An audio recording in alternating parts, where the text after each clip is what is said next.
नमस्कार दोस्तों, स्वागत है आप सभी का सब्जेक्टिव का महातांडव क्लास के सेट 1 में।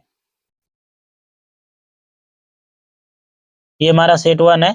आज के इस वीडियो में हम ज्योग्राफी के वीवीआई ऑब्जेक्टिव क्वेश्चन करने वाले हैं, जो कि 10 फरवरी का जो एग्जाम होने वाला है उसके लिए बहुत ही इंपॉर्टेंट होने वाला है। इसमें जितने भी क्वेश्चन है वो बार बार पूछे गए प्रश्न है और ये फर्स्ट बुक का है। तो आप लोग इस वीडियो को शुरू से लेकर अंत तक जरूर देखिएगा, क्योंकि इसमें जितने भी क्वेश्चन है सभी जैक बोर्ड एग्जाम 2024 के लिए बहुत ही इंपॉर्टेंट है। चलिए बिना देरी की ओर क्वेश्चन की ओर आगे बढ़ते हैं। ये सेट हमारा फर्स्ट है। क्वेश्चन हमारा, ज्योग्राफिया जनरलिस्ट के लेखक कौन है? इसका राइट आंसर क्या होगा? इसका राइट आंसर होगा बॉर्डवेनियस। ऑप्शन नंबर जो ए है वो राइट आंसर। ये बहुत ही इंपॉर्टेंट क्वेश्चन है जैक बोर्ड एग्जाम 2026 के लिए। अगले क्वेश्चन में क्वेश्चन नंबर 2। क्वेश्चन नंबर 2 क्या है कि ज्योग्राफिया शब्द किसने गढ़ा?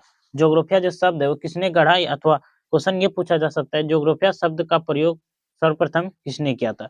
ज्योग्राफिया शब्द का जो सर्वप्रथम जो प्रयोग था वह इरोटोस्थनीज ने किया था। ऑप्शन नंबर जो सी है वो राइट आंसर। अब इन्हें इरोटोस्थनीज को ही क्या कहा जाता है? भूगोल का पिता कहा जाता है, जनक कहा जाता है, याद रखिएगा। अगले क्वेश्चन को क्वेश्चन नंबर 3। क्वेश्चन नंबर 3 है, ज्योग्राफिया पुस्तक जिसे भूगोल का वेद भी कहा जाता है के लेखक कौन है? ज्योग्राफिया पुस्तक जो है जिसे भूगोल का वेद कहा जाता है, इसका लेखक कौन है? इसका लेखक इरोटोस्थनीज है। ऑप्शन नंबर ए है वो राइट आंसर। अगले क्वेश्चन में क्वेश्चन नंबर 4। क्वेश्चन नंबर 4 है, एंथ्रोपोजियोग्राफी नामक पुस्तक किसने लिखी है? तो एंथ्रोपोजियोग्राफी नामक जो पुस्तक है वह रेडजेल के द्वारा लिखी गई है। किसके द्वारा? रेडजेल। ऑप्शन नंबर जो बी है वो राइट आंसर। अगले क्वेश्चन में क्वेश्चन नंबर 5। क्वेश्चन नंबर 5 हमारा क्या है? क्वेश्चन 5 है, ऑरिजिन ऑफ स्पीच नामक पुस्तक निम्न में से किसने लिखी? ऑरिजिन ऑफ स्पीच नामक जो पुस्तक है किसने लिखी थी? वो चार्ल्स डार्विन ने लिखी थी। ऑप्शन नंबर जो बी है वो राइट आंसर। अगले क्वेश्चन को क्वेश्चन नंबर 6। क्वेश्चन नंबर 6 है, निम्नलिखित में से किसका अध्ययन आर्थिक भूगोल के अंतर्गत नहीं किया जाता है? निम्नलिखित में से जो है किसका जो है आर्थिक भूगोल के अंतर्गत नहीं किया जाता है? कृषि, उद्योग, पर्यटन या चिकित्सा? तो चिकित्सा का जो अध्ययन है वो आर्थिक भूगोल के अंतर्गत नहीं किया जाता है।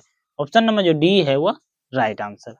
अगले क्वेश्चन को क्वेश्चन नंबर 7। क्वेश्चन नंबर 7 है, फ्रेडरिक रेडजेल किस देश के निवासी थे? फ्रेडरिक रेडजेल जो थे वो किस देश के निवासी थे? वो जर्मनी के निवासी थे। ऑप्शन नंबर जो ए है वो राइट आंसर। अगले क्वेश्चन को क्वेश्चन नंबर 8। क्वेश्चन नंबर 8 है, संभववाद शब्द का प्रयोग सर्वप्रथम किस फ्रांसीसी विद्वान ने किया था? संभववाद शब्द का जो प्रयोग है सर्वप्रथम किसने किया था? फ्रांसीसी विद्वान, वो लुइसन फेवरे है। ऑप्शन नंबर जो बी है वो राइट आंसर। इन्होंने ये संभववाद शब्द का जो है सर्वप्रथम प्रयोग किया था। अगले क्वेश्चन हुए क्वेश्चन नंबर 9। क्वेश्चन नंबर 9 है, 1990 के दशक में भूगोल के किस उपागम के लिए जाना जाता है? 1990 के दशक में जो है भूगोल किस उपागम के लिए जाना जाता था? तो आधुनिकतावाद उपागम के लिए। ऑप्शन नंबर जो बी है वो राइट आंसर। अगले क्वेश्चन में क्वेश्चन नंबर 10। क्वेश्चन नंबर 10 है, जर्मनी में आधुनिक भूगोल के किस विचारधारा का विकास हुआ? जर्मनी में जो है आधुनिक भूगोल की किस विचारधारा का विकास हुआ था?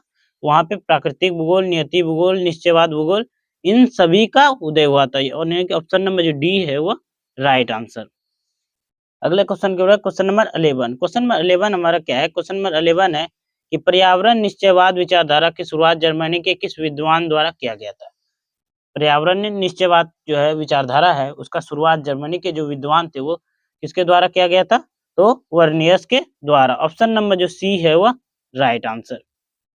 अगले क्वेश्चन है क्वेश्चन नंबर 12। क्वेश्चन नंबर 12 है कि आधुनिक भूगोल के संस्थापक किसे कहा जाता है? तो आधुनिक भूगोल के जो संस्थापक है वो कार्ल रिटर को भी कहा जाता है और हम्बोल्ट को भी कहा जाता है, लेकिन आंसर क्या है? Carl Ritter. ऑप्शन नंबर जो बी है वो राइट आंसर। अगले क्वेश्चन में क्वेश्चन नंबर 13। क्वेश्चन नंबर 13 है, पर्यावरण निश्चयवाद विचारधारा के समर्थक विद्वान एलन सिलसेम्पुल किस देश की थी? देखिए, पर्यावरणवाद के जो निश्चयवाद की विचारधारा के समर्थक थे एलन सिलसेम्पुल, वो किस देश के थी? तो वह अमेरिका की थी, संयुक्त राज्य अमेरिका। ऑप्शन नंबर जो सी है वो राइट आंसर। और ये जो एलन सिलसेम्पुल है यह रेडजेल की शिष्या थी, यानी कि वो विद्यार्थी थी। अगले क्वेश्चन हुए क्वेश्चन नंबर 40। क्वेश्चन 14 है, किसने कहा कि मानव प्राकृतिक का दास है? किसने कहा था कि मानव जो है प्राकृतिक का दास है? तो अरस्तु ने कहा था। किसने कहा था? अरस्तु ने। ऑप्शन नंबर जो बी है वो राइट आंसर। अगले क्वेश्चन हुए क्वेश्चन नंबर 15। क्वेश्चन नंबर 15 क्या है? क्वेश्चन 15 है, निम्नलिखित में से कौन सा एक मानव भूगोल का उपागम नहीं है? निम्नलिखित में से कौन सा जो है मानव भूगोल का उपागम नहीं है? तो मात्रात्मक क्रांति जो है ये मानव भूगोल का उपागम नहीं है। ऑप्शन नंबर जो बी है वो राइट आंसर। अगले क्वेश्चन हुए क्वेश्चन नंबर 16। क्वेश्चन नंबर 16 है, अर्धकुंडे के लेखक कौन है? अर्धकुंडे के जो लेखक है वो कौन है? अर्धकुंडे के जो लेखक है वो है कार्ल रिटर है। ऑप्शन नंबर जो बी है वो राइट आंसर। अगला क्वेश्चन है क्वेश्चन नंबर 17। क्वेश्चन नंबर 17 है, संभववाद शब्द का प्रयोग सर्वप्रथम किनके द्वारा किया गया था? संभववाद शब्द का जो प्रयोग है सर्वप्रथम वो लुइसन फेवरे के द्वारा किया गया था। ऑप्शन नंबर जो सी है वो राइट आंसर। अगले क्वेश्चन नंबर 18। क्वेश्चन नंबर 18 है, ओरिजिन ऑफ स्पीच सिद्धांत का संबंध निम्नलिखित में से किस विद्वान से है? तो ओरिजिन ऑफ स्पीच जो नामक सिद्धांत है वो डार्विन के द्वारा दिया गया था। ऑप्शन नंबर ए है वो राइट आंसर। अगले क्वेश्चन हुए क्वेश्चन नंबर 19। क्वेश्चन नंबर 19 है, आधुनिक मानव भूगोल के जनक कौन है? तो आधुनिक मानव भूगोल के जनक जो है वो फ्रेडरिक रेटजेल है। ऑप्शन नंबर ए है वो राइट आंसर। अगले क्वेश्चन हुए क्वेश्चन नंबर 20। निम्नलिखित में से कौन विद्वान मानव भूगोल से संबंधित नहीं है? निम्नलिखित में से जो कौन विद्वान है जो मानव भूगोल से संबंधित नहीं है? तो बेसन रसल जो है ये मानव भूगोल से संबंधित नहीं है। ऑप्शन नंबर जो सी है वो राइट आंसर। अगले क्वेश्चन हुए क्वेश्चन नंबर 21। क्वेश्चन नंबर 21 है, फ्रांसीसी भूगोल के जनक जिन्हें संभववादी विचारधारा का चैंपियन भी कहा जाता है, यह कथन किस भूगोलवेत्ता से संबंधित है? तो ये जो कथन है वो विराट डीला ब्लास से संबंधित है। ऑप्शन नंबर जो डी है वो राइट आंसर। ये कहाँ के थे? ये फ्रांस के थे। अगले क्वेश्चन हुए क्वेश्चन नंबर 22। क्वेश्चन नंबर 22 है, नियतिवाद के विचारक कौन थे? तो कांट, हम्बोल्ट और रिटर ये सभी क्या थे? नियतिवाद के विचारक थे। ऑप्शन नंबर डी जो है वो राइट आंसर। अगले क्वेश्चन हुए क्वेश्चन नंबर 23। क्वेश्चन नंबर 23, यूनानी शब्द मार्कपोलिस का प्रयोग सर्वप्रथम किसने किया था? वो जॉनी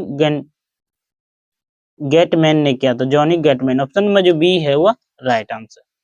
अगले क्वेश्चन हुए क्वेश्चन नंबर 24। क्वेश्चन नंबर 24 है, निम्नलिखित में से कौन सा एक मानव भूगोल का उपागम नहीं है? निम्नलिखित में से कौन सा जो है मानव भूगोल का उपागम नहीं है? तो मात्रात्मक क्रांति ये मानव भूगोल का उपागम नहीं है। ऑप्शन नंबर जो डी है वो राइट आंसर। अगले क्वेश्चन हुए क्वेश्चन नंबर 25, रुको और जाओ निश्चयवाद का दूसरा नाम क्या है अथवा कौन सी विचारधारा का कथन है रुको और जाओ? तो नव निश्चयवाद विचारधारा के कथन क्या है? रुको और जाओ। ऑप्शन नंबर जो ए है वो राइट आंसर। अगले क्वेश्चन है क्वेश्चन नंबर 26। क्वेश्चन नंबर 26 है, नव निश्चयवाद की संकल्पना किनके द्वारा प्रस्तुत की गई है? तो नव निश्चयवाद की जो कल्पना है वो ग्रिफिथ टेलर के द्वारा दी गई थी। ऑप्शन नंबर जो ए है वो राइट आंसर। अगले क्वेश्चन को क्वेश्चन नंबर 27। क्वेश्चन 27 है, निम्नलिखित में से कौन सामाजिक भूगोल का उपक्षेत्र नहीं है? निम्नलिखित में से कौन जो है सामाजिक भूगोल का उपक्षेत्र नहीं है?